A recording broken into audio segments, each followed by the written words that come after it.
Olá, queridos, amados do Senhor Jesus Cristo, queridos e amados irmãos de Nova Aliança, do Grupo Mensagem do Pastor, do Púlpito, queridos e amados que me acompanham pelo canal do YouTube, muito bom dia. Sexta-feira, hoje agora são 10 horas. Quero desejar a você, na continuidade desse dia, um dia abençoadíssimo, um dia pleno, cheio de paz, de conquistas da parte de Deus. Amém, queridos?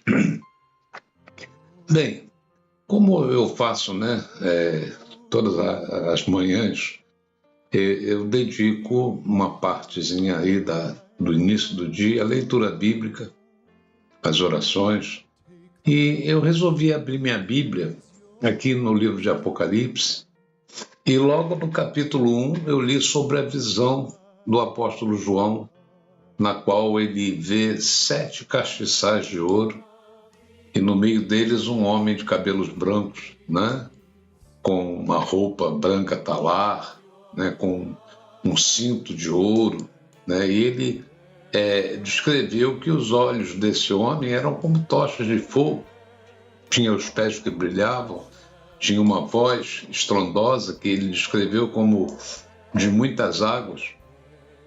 E ele disse ainda na descrição da sua visão que aquele homem tinha na sua destra, ou seja, na sua direita, 7 estrelas, E da sua boca saía uma espada aguda de 2 fios, E o seu rosto era assim como o sol, e quando na sua força, resplandece, nós nem conseguimos olhar para ele. Que visão magnífica, não é verdade? Eu estava orando aqui, pedindo a Deus, agora de manhã, discernimento, para este texto. Eu já li muitas vezes esse texto e tenho estudos de Apocalipse. Olha, o apóstolo João, ele estava sozinho numa ilha chamada Patmos, e com certeza ele foi arrebatado em espírito. Para mim, ele teve a visão mais gloriosa de Jesus que a Bíblia pode descrever. Agora, com certeza ele não viu aquele Jesus carpinteiro, cansado, caminhando pela Galileia, com os pés empoeirados. O que ele viu? Ele viu Cristo glorificado, o Rei dos Reis, no meio dos 7 castiçais de ouro, que, como a palavra nos explica, são as 7 igrejas. A visão deve ter sido assim de tirar o fôlego, E é um detalhe aqui muito importante. Jesus estava vestido com vestes longas, com uma cinta de ouro, vestes de sumo sacerdote. E essa imagem, ela veio à minha mente e revela algo maravilhoso. Jesus é o nosso sumo sacerdote. E ele não está distante, ele está ativamente ministrando a nós e advogando a nosso favor, cuidando e operando no meio da sua igreja. Eu lembrei, queridos, o Espírito Santo me trouxe à mente, que eu creio que tenha sido isso, que o profeta Isaías, há 700 anos antes de Cristo, já havia profetizado sobre a plenitude do Espírito que repousaria sobre Jesus, E descreveu em 7 manifestações. Em Isaías 11, quando a gente pega o texto de Isaías 11, ele vai descrever ali que o Espírito do Senhor repousaria sobre Jesus.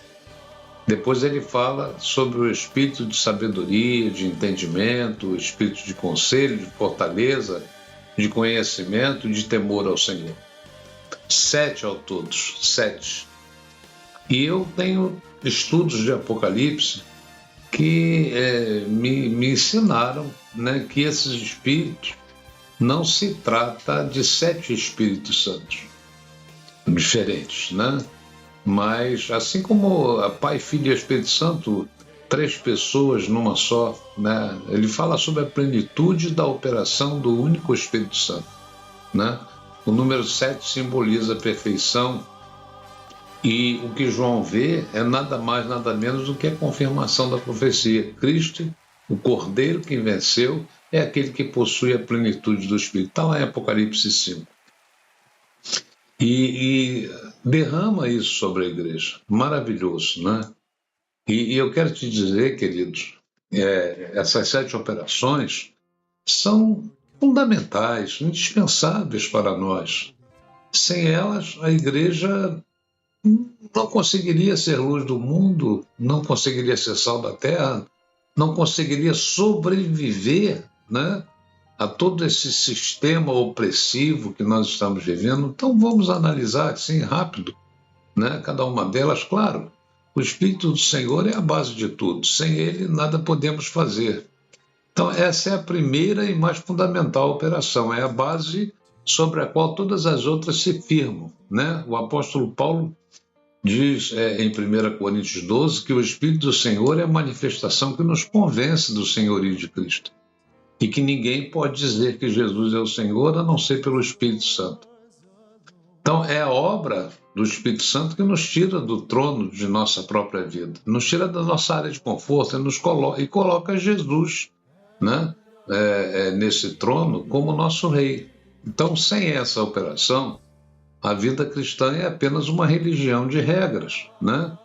E com ela nos tornamos servos que vivem para a glória do seu Salvador, né? A Bíblia diz em Romanos 14 que se nós vivemos, para o Senhor nós vivemos. Se nós morrermos, ou se nós morremos, né? Para o Senhor morremos. De sorte que ou vivamos ou morramos, somos do Senhor. Então, quem governa a nossa vida?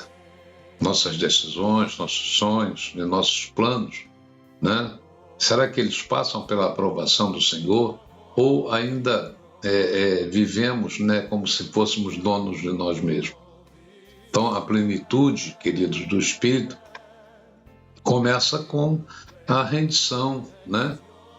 Nós vimos aí esses dias o texto, o tema, né, do culto de intercessão, que fala justamente sobre negação de si mesmo, né, e perda. Depois, olhando a Bíblia, né, na continuidade da profecia de Isaías, ele nos diz que o espírito de sabedoria, né, estava sobre ele. Saber viver não é ter um QI alto ou acumular informações apenas, né, culturalmente ou sabedoria terrena. A sabedoria do Espírito é a habilidade de aplicar o conhecimento de Deus na vida prática, né? Saber tomar as decisões certas, nos momentos certos, da maneira certa, né? É a sabedoria que vem do alto, que Tiago descreve no capítulo 3 como pura, pacífica, moderada, tratável, cheia de misericórdia e de bons frutos. Em seguida, Isaías diz do espírito de entendimento, ou seja, a luz que ilumina a mente. Se a sabedoria é saber o que fazer, o entendimento é saber por que fazer, né? O espírito de entendimento nos dá a capacidade de compreender as verdades, né? As verdades espirituais. É o que nos faz ler a Bíblia e no momento que a gente lê, a gente diz assim, agora eu entendi, né? E logo ele fala, né, de outros espíritos, ele fala sobre o espírito de conselho, em que a vida, ele mostra que a vida é cheia de encruzilhadas e decisões difíceis. Qual o caminho a seguir? Que porta abrir, né? O espírito de conselho é o nosso guia interior, o nosso GPS espiritual. É aquela voz suave que nos direciona, que nos adverte, que nos aconselha, né? O espírito de fortaleza é aquele que nos dá força na fraqueza, é a operação do espírito que nos sustenta nos dias maus, né? Não é a ausência de problemas, né? Mas a presença de um poder sobrenatural em meio aos problemas, às lutas, aos enfrentamentos. É a força que nos traz, que nos faz continuar quando a nossa vontade é desistir. Neemias, lá no capítulo 8, diz: a alegria do Senhor é a nossa força. E Paulo disse aos Filipenses, lá no capítulo 4, tudo posso naquele que me fortalece. E mais, Paulo aprendeu que o poder de Deus se aperfeiçoa na sua fraqueza. Está lá em 2 Coríntios 12.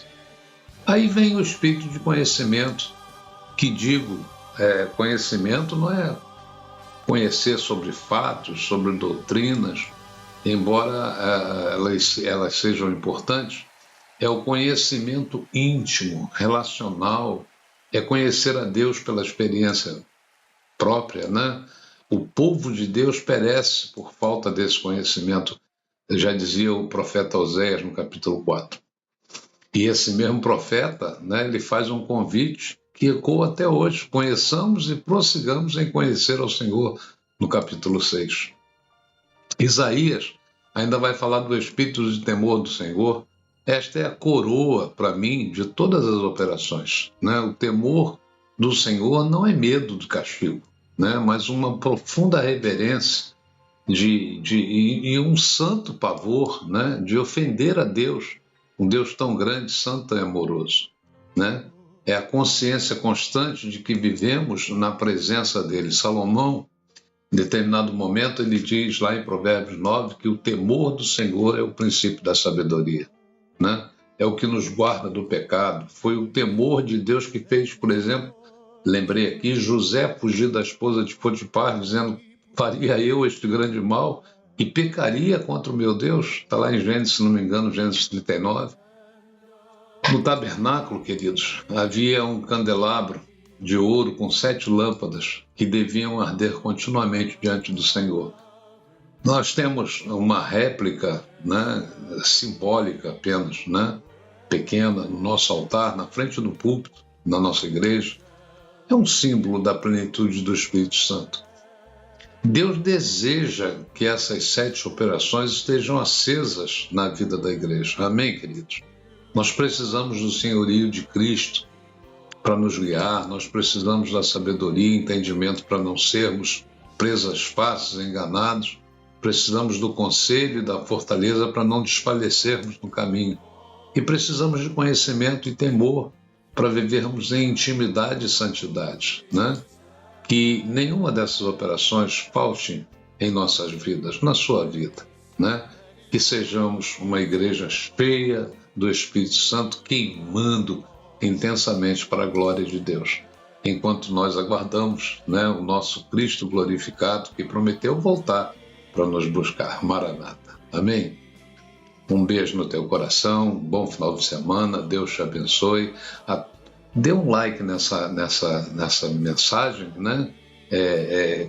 Inscreva-se nesse canal, compartilhe ela com alguém, né? Isso é muito importante. Até a próxima, queridos, em nome do Senhor Jesus.